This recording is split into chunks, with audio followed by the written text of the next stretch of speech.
औज़ुबिल्लाहि मिनश्शैतानिर्रजीम बिस्मिल्लाहिर्रहमानिर्रहीम। शुरू अल्लाह के नाम से जो रहमान रहीम करीम खालक मालक राज़क या ज़ुल जलाल वल इकराम या हय्यो या क़य्यूम कायनात के ज़र्रे ज़र्रे का मालिक है और नीतों का राज खूब जानता है। हज़ारों करोड़ों लामतनाही दुरूद व सलाम अल्लाह के प्यारे नबी के नाम बालगल अला बिकमालिही कशफ़त दुजा बिजमालिही हसनत जमीओ खसालिही सल्लु अलैहि वसल्लम। I am doctor Tahir Nawaz. मैं अपनी हम्बल विजडम में, हम्बल कैपेसिटी में I want to address and target my masses. मैं अपने लोगों से बात करना चाहता हूँ, अपनी ज़ुबान में बात करना चाहता हूँ कि कायनात में अच्छाई कैसे फैलाई जाए और उस अच्छाई के लिए टेक्निकली, एजुकेशनली, एकेडमिकली हमने कैसे आगे बढ़ना है। जब तक हमारे पास सही टूल्स, टेक्निक्स और लाइफ की लेटेस्ट टेक्नोलॉजी नहीं होगी, इनोवेशन आइडियाज़ नहीं होंगे, मॉडर्न रोड टू टेक्नोलॉजी नहीं होगी, हम आगे ग्रो नहीं कर सकते। इस वेंचर में, इस एफर्ट से मैं अल्लाह ताला से दुआ गो हूँ कि अल्लाह ताला मुझे और आपको कामयाबी दे और हमें सीधे रास्ते में रखे और हमें पर्पज़ ऑफ लाइफ समझने की तौफीक अता फरमाए। तो आज की पहली वीडियो है that would focus on the purpose of life. मैं जब भी पर्पज़ ऑफ लाइफ की तरफ सोचता हूँ तो मैं निगाहे गैब में या अपने वजदान में या अपनी सोचों के जंजाल में या रात की तन्हाइयों में जब अपने खालिक मालिक से बात करता हूँ तो अक्सर हम कलाम होता हूँ अपनी खुदी के साथ, अपने साथ। तो मैं सोचता हूँ कि हमारा पर्पज़ ऑफ लाइफ क्या है। सबसे इम्पॉर्टेंट ये है टिल द टाइम कि हम पर्पज़ के लिए क्लियर नहीं हैं, उस वक्त तक हम आगे नहीं बढ़ सकते। तो एक बाबा जी ने बड़ा अच्छा इरशाद फरमाया, दुनिया उत्ते रख फकीरा इंज तू अपना बैन खलोन कोल होवें ते हसन लोकी छट जावें ते रोन। ये पंजाबी वर्स है, आपकी ईज़ के लिए I just translate in Urdu and English. किसी शायर ने कहा, once you are with the people to be a source of comfort to them in day to day life, your dealing should be good, your mannerism should be good, people should miss you, and once you leave people the all those who has dealt you they should miss you, and all those who has not met you they should try and acquire and eager to meet you। तो source of comfort life में कैसे बना जा सकता। Human beings, मैं, आप और हम, मैं दीन से हट के और दीन के मुताबिक भी बात करूंगा कि हमें बैलेंस जो है, सबसे पहली चीज़ हमें बैलेंस की कमी, मतवाजन ज़िंदगी गुजारना। अल्लाह के प्यारे नबी से किसी ने पूछा, या रसूल अल्लाह who is best among the Muslims, तो आपने इरशाद फरमाया, the one who is best in manners. तो मेरी हम्बल कैपेसिटी में, मेरा रिलीजियस नॉलेज तो इतना नहीं, बट एकेडमिक नॉलेज के लिहाज से या अपनी 53 ईयर ऑफ एज के लिहाज से जो मैं देखता हूँ, मेरे नज़दीक हकूक़ अल्लाह और हकूक़ुल इबाद दोनों पैरेलल चीज़ें चल रही हैं मेरे दीन इस्लाम की। लेकिन हकूक़ुल इबाद जो है हमारी सोशल इंटरेक्शन या सोशल मैनेजमेंट में, उसका बहुत ज़्यादा रोल है।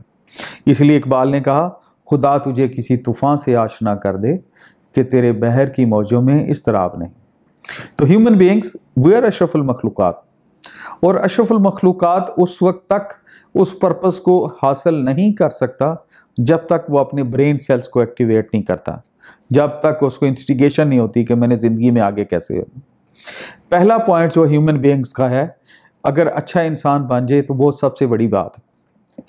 अच्छा इंसान बनने के लिए अभी थोड़ी मैं इसको ह्यूमन रिसोर्स मैनेजमेंट या ह्यूमन साइकोलॉजी के एंगल से बात करूँगा प्योर। अच्छा इंसान बनने के लिए पहली चीज़ है ईगर टू इम्प्रूव। मैंने लाइफ में सेल्फ ग्रूमिंग के प्रोसेस से कैसे गुजरना। सेल्फ ग्रूमिंग जब हम माँ की गोद से होते हैं, उससे लेके कब्र की क्लोजनेस तक, इट स्टार्ट फ्रॉम माँ की गोद टिल कब्र, सेल्फ ग्रूमिंग का प्रोसेस जारी रहना चाहिए। सेकंड मैंने बात की है acquiring the eager to be balanced, कि मैंने ज़िंदगी में मतवाजन का टारगेट हासिल करना है। थर्ड बहुत ही इंपॉर्टेंट चीज़ कि how to respect your elders, अपने बड़ों से, अपने माँ बाप से, अपने टीचरों से। अल्लाह के प्यारे नबी की हदीस है, जिसने मेरे उम्मत के बड़ों की इज़्ज़त की उसने मेरी इज़्ज़त की। टिल द टाइम हम इस पर कन्विंस नहीं है कि हमने पेरेंट्स को, स्पेशली पेरेंट्स एक इंस्टीट्यूशन है, उसको कैसे इज़्ज़त देनी है, हमने अपने टीचरों को कैसे इज़्ज़त देनी है, हमने अपने बड़ों को कैसे इज़्ज़त देनी है।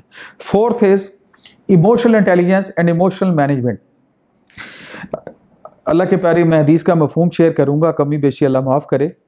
अल्लाह के प्यारे नबी से किसी ने पूछा, या रसूल अल्लाह कि मुझे कोई अच्छी नसीहत फरमा दें, तो आपने 3 दफ़ा उसको रिपीट करके फरमाया, गुस्सा ना कर, गुस्सा ना कर, गुस्सा ना कर, यानी एंगर मैनेजमेंट। तो स्ट्रेस मैनेजमेंट और एंगर मैनेजमेंट दोनों इंटररिलेटेड हैं। And fourth is hard work.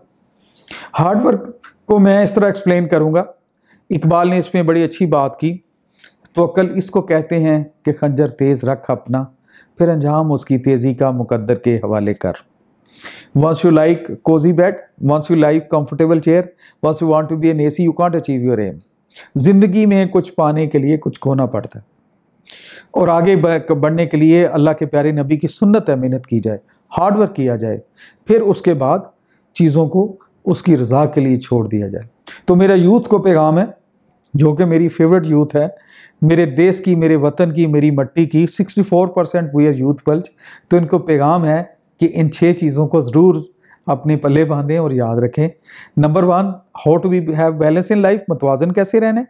Number 2, hard work. Number 3, parents की और एल्डर्स की इज्जत। नंबर 4, target setting. And number 5, humbleness and humility. जिसने आजी इख्तियार की वो अपनी मंजिल को पा गया। तो आजी और ह्यूमिलिटी बहुत ज़रूरी है।